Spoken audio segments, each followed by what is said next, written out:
আমার আব্বা জান মায়েরা শুনুন শুনুন, হাজরাতে নিজামুদ্দিন আউলিয়া বললেন আমির খুসরুকে আমার এই ইন্তেকালের খবর যেন গোপন রাখা হয়, আমার গুপ্ত সুপ্ত ভাবে নিউজটি রাখা হয়, যেন আমার এই খবরটি না পায়। হযরত নিজামুদ্দিন আউলিয়া আলাইহির রহমা তিনি ইন্তেকাল করলেন, তার দাফন কাফন হয়ে গেল, তাকে কবরস্থ করা হলো। এবার একদিন নয়, দুই দিন নয়, দীর্ঘ 40 দিন পর হযরত আমির খুসরু সংবাদ পেয়ে গেলেন যে তার গুরু, তার হুজুর হযরত নিজামুদ্দিন আউলিয়া আর পৃথিবীর বুকে তিনি নেই, পৃথিবী ছেড়ে তিনি কবরস্থ হয়ে গিয়েছে। তিনি যখন এই খবর শুনলেন, যেন ছুটে ছুটে ছুটে ছুটে যেন তিনি দিল্লির সরজমিনে হযরত নিজামুদ্দিন আউলিয়া আলাইহির রহমার কবরস্থানে চলে আসলেন, মাজারে চলে আসলেন, জিয়ারত করেন আর বলেন হুজুর আমি আপনার ভক্ত ছিলাম, আপনার আমি অনুরক্ত ছিলাম, আপনার আমি মুরিদ ছিলাম, হুজুর আমাকে কেন এই খবরটি আমাকে গোপন রাখা হয়েছিল? বলে ও আমির খুসরু শোনো শোনো, এই জন্য তোমাকে খবর গোপন রাখা হয়েছিল। তুমি যদি সেই সময় এই খবর পেতে, হয়তো তুমি সেই সময়ে একটি জানাজা নয়, একজনের জানাজা নয়, বরং 2 জনের জানাজা পড়তে হতো। সুবহানাল্লাহ সুবহানাল্লাহ। হযরত আমির খুসরু দোয়া করেন আর আল্লাহ পাকে বলেন রব্বুল আলামিন, মাবুদ রব্বুল আলামিন, তুমি আমার হুজুরের সঙ্গে কেন এই পৃথিবী থেকে চিরতরের মতো আমাকে কেন বিদায় দিয়ে দাওনি, আমার কেন আত্মাকে হরণ করাওনি? রব্বুল আলামিন এই আমার আশিক মাসুক যেমন এক অপরকে ছেড়ে থাকতে পারে না, হযরত আমির খুসরু এই দোয়া করলেন, আবেদন করলেন, সঙ্গে সঙ্গে হযরত আমির খুসরুর যেন ইন্তেকাল হয়ে গেল। জোরে বলো। এই খবর ছড়িয়ে পড়ল দিল্লির পিছনে হযরত নিজামুদ্দিন আউলিয়া স্টেশন ও গাড়ি যেখানে থাকে সেইখানে রুকমিয়া মানে আলাইহির রহমান তিনি থাকেন, সেইখানে তিনি আসলেন জানাজা পড়তে। আগে কাতারে দাঁড়িয়েছেন, দাঁড়িয়ে দাঁড়িয়ে যাওয়ার পর বলতে লাগলেন আমির খুসরুর হুজুর হযরত নিজামুদ্দিন আউলিয়া তিনি ছিলেন বেদাতি।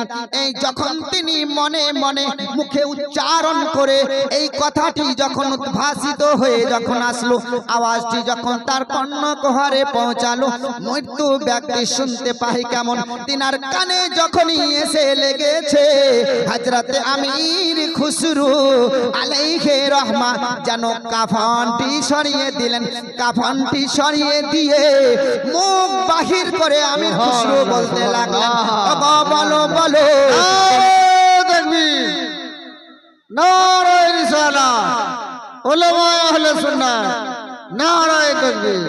তিনি বলতে লাগলেন আমাকে তুমি গালি দাও, আমার বংশকে গালি দাও, আমার পরিবার পরিজনকে গালি দাও, তবে আমার হুজুরকে গালি দেবে না তুমি। তোমার কোনো আমি কাল কিয়ামতের ময়দানে আমি তোমার কোনো মাগফিরাত কামনা করি না। জোরে বলুন। এতো এই দুনিয়া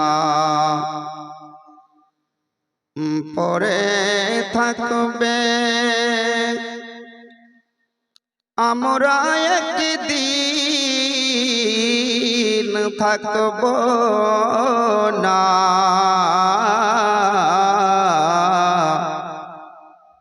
সবাই মোদের ভুলে যাবে, মায়ার নবী ভুলবেন না। জোরে জোরে। যদি বিখ্যাত লেখক, বিখ্যাত আমার ভক্ত হযরত নিজামুদ্দিন আউলিয়া আলাইহির রহমান পায়ের ধারে যার মাজার, যার কবরখানা, যারা গিয়েছেন তারা দেখেছেন। আমার 5 বার যাওয়া হয়ে গিয়েছে, আর ব্যবসা সূত্রে 2-4 বার করে দিল্লি যেতেই হয় বছরে। আল্লাহ পাক রব্বুল আলামিনের বন্ধু হযরত নিজামউদ্দিন আউলিয়ার পায়ের দিকে আমির খুসরুর কবর। বলে আমার ইন্তেকালের খবর যেন না দেওয়া হয়। জোরে বলো। বলে কেন কেন? বলে এই জন্য যদি আমার এই ইন্তেকালের খবর পেয়ে যায় তাহলে আমির খুসরু হয়তো সঙ্গে সঙ্গে যেন আমার সঙ্গে যেন সে আল্লাহ পাকে বলে তার মরণটি ডেকে ও নিতে পারে। জোরে বলুন। ৭,০০০ টাকার দাতা, নারায়ে তাকবীর, নারায়ে রিসালাত। আমি বললাম শেষে আসবে, আসলো। আমি কোনো ওলিও নয়, নজরুল সাহেবের কবিতাও করতে আসি। মসজিদের মুয়াজ্জিন সাহেব জোবাইদা বিবি, রওশনা বিবি, দিনু খাঁ, তিনজন মিলে ৭,০০০ টাকা আল্লাহর ঘরে দান করেছেন। তাদের সকলের নামে দোয়া হবে। ওগো আল্লাহ দয়াময়, দয়া যে করিয়া তুমি আমার আব্বা ও মায়েদের দানকে নিয়ে গ্রহণ করিয়া আমিন আমিন আল্লাহ আমিন আমিন, মোদের দোয়া কবুল করো রব্বুল আলামিন। জোরে বলো। বলে আমার আমির খুসরু না জানতে পারে। শুনুন শুনুন, হযরত নিজামউদ্দিন আউলিয়া বললেন আমির খুসরুকে আমার এই ইন্তেকালের খবর যেন গোপন রাখা হয়, আমার গুপ্ত সুপ্ত ভাবে নিউজটি রাখা হয়, যেন আমার এই খবরটি না পায়। হযরত নিজামউদ্দিন আউলিয়া আলাইহির রহমা তিনি ইন্তেকাল করলেন, তার দাফন কাফন হয়ে গেল, তাকে কবরস্থ করা হলো। এবার একদিন নয়, 2 দিন নয়, দীর্ঘ 40 দিন পর হযরত আমির খুসরু সংবাদ পেয়ে গেলেন যে তার গুরু, তার হুজুর হযরত নিজামউদ্দিন আউলিয়া আর পৃথিবীর বুকে তিনি নেই। পৃথিবী ছেড়ে তিনি কবরস্থ হয়ে গিয়েছে। তিনি যখন এই খবর শুনলেন যেন ছুটে ছুটে ছুটে ছুটে যেন তিনি দিল্লির সরজমিনে হযরত নিজামউদ্দিন আউলিয়া আলাইহির রহমার কবরস্থানে চলে আসলেন, মাজারে চলে আসলেন, জিয়ারত করেন আর বলেন হুজুর আমি আপনার ভক্ত ছিলাম, আপনার আমি অনুরক্ত ছিলাম, আপনার আমি মুরিদি ছিলাম। হুজুর আমাকে কেন এই খবরটি আমাকে গোপন রাখা হয়েছিল? বলে ও আমির খুসরু শোনো শোনো, এই জন্য তোমাকে খবর গোপন রাখা হয়েছিল। তুমি যদি সেই সময় এই খবর পেতে হয়তো তুমি সেই সময়ে একটি জানাজা নয়, একজনের জানাজা নয়, বরং 2 জনের জানাজা পড়তে হতো। সুবহানাল্লাহ সুবহানাল্লাহ। হযরত আমির খুসরু দোয়া করেন আর আল্লাহ পাকে বলেন রব্বুল আলামিন, মাবুদ রব্বুল আলামিন, তুমি আমার হুজুরের সঙ্গে কেন এই পৃথিবী থেকে চিরতরের মতো আমাকে কেন বিদায় দিয়ে দাওনি, আমার কেন আত্মাকে হরণ করাওনি? রব্বুল আলামিন এই আমার আশিক মাসুক যেমন এক অপরকে ছেড়ে থাকতে পারে না, হযরত আমির খুসরু এই দোয়া করলেন, আবেদন করলেন, সঙ্গে সঙ্গে হযরত আমির খুসরুর যেন ইন্তেকাল হয়ে গেল। জোরে বলো। এই খবর ছড়িয়ে পড়ল দিল্লির পিছনে হযরত নিজামউদ্দিন আউলিয়া স্টেশন ও গাড়ি যেখানে থাকে সেইখানে রুকমিয়া মানে আলাইহির রহমান তিনি থাকেন সেইখানে। তিনি আসলেন জানাজা পড়তে, আগে কাতারে দাঁড়িয়েছেন। দাঁড়িয়ে দাঁড়িয়ে যাওয়ার পর বলতে লাগলেন, আমির খুসরুর হুজুর হযরতে নিজামুদ্দিন আউলিয়া তিনি ছিলেন বেদাতি। এই যখন তিনি মনে মনে মুখে উচ্চারণ করে এই কথাটি যখন উদ্ভাসিত হয়ে যখন আসলো, আওয়াজটি যখন তার কর্ণকুহরে পৌঁছালো, মৃত্যু ব্যক্তি শুনতে পাই কেমন, তিনার কানে যখনই এসে লেগেছে, হযরতে আমির খুসরু আলাইহি রহমা যেন কাফনটি সরিয়ে দিলেন।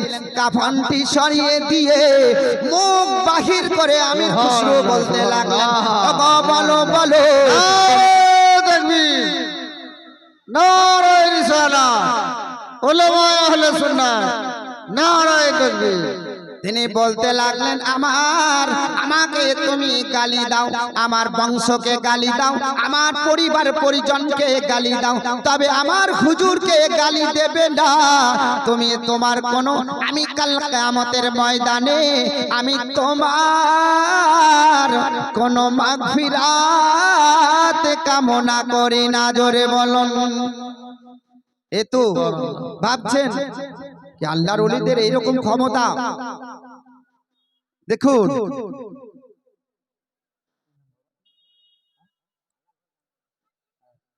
নারায়ে তাকবীর, নারায়ে রিসালাত, ইয়া রাসূলুল্লাহ, নারায়ে হায়দারি। ইয়া আমার আব্বা জান 600 টাকার দাতা, আল্লাহ পাকের ঘর ভালোবেসে 600টি টাকা দিয়েছেন। বিখ্যাত তাফসীর কারক জামালুল আউলিয়া বইয়ের নাম আশরাফ আলী থানভী, তিনি লেখক।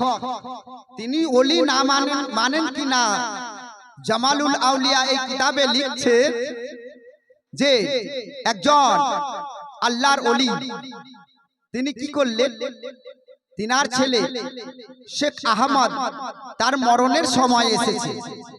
আমার কথা না, আশরাফ আলী থানভী সাহেবের লেখা জামালুল আউলিয়া এই বইয়ে লিখছেন যে আল্লাহর ওলি তিনি এমন আল্লাহর ওলি যে ওনার ছেলে শেখ আহমদ তার মরণের সময় চলে এসেছে। জোরে বলে আল্লাহ পাক পবিত্র কোরআনের ভাষায় বললেন, কুল্লু শাইইন হালিকুন ইল্লা ওয়াজহাহু। জোরে বলুন সুবহানাল্লাহ।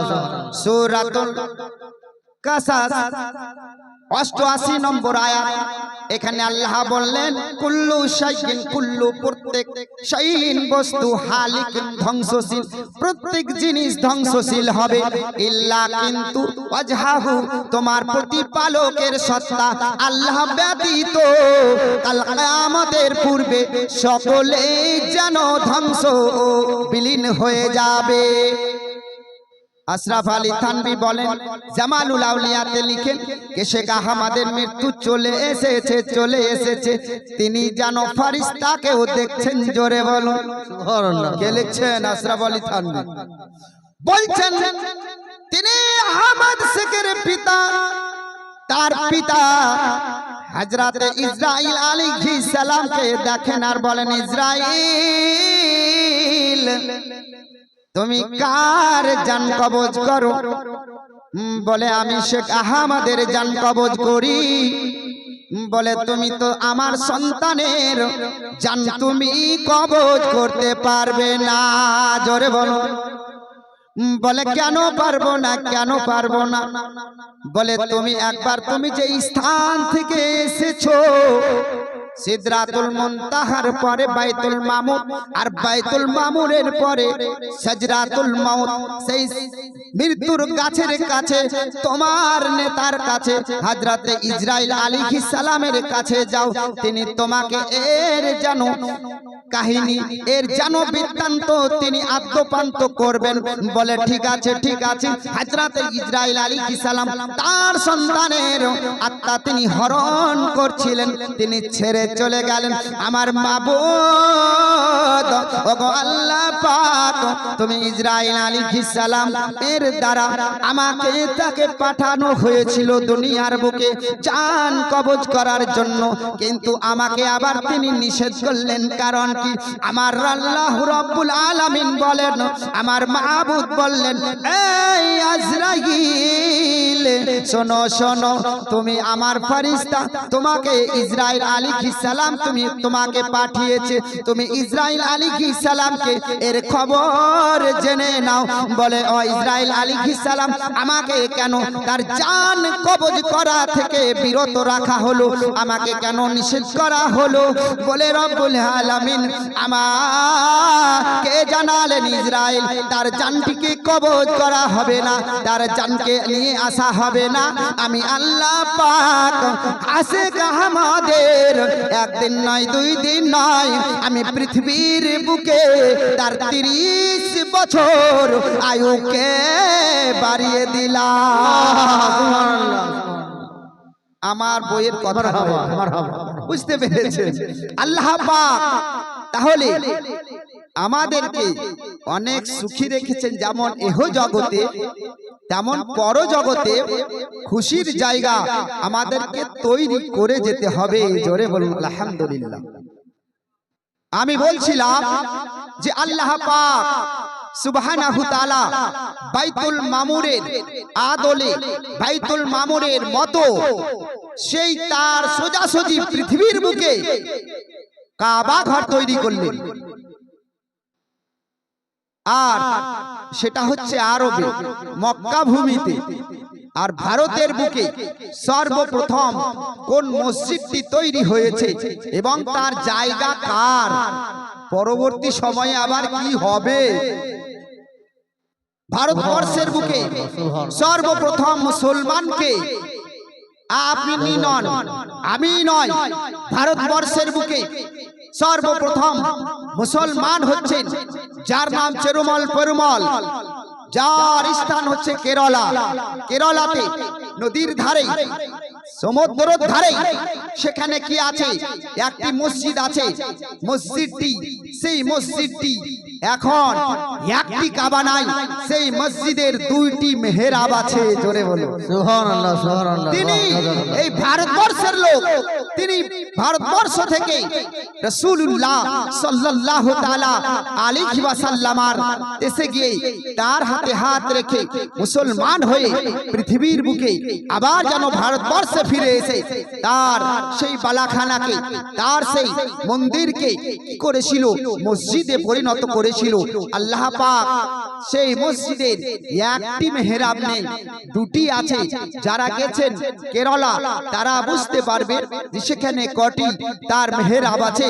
একবার দরুদ শরীফ পড়ুন, আল্লাহুম্মা সাল্লি আলা সাইয়্যিদিনা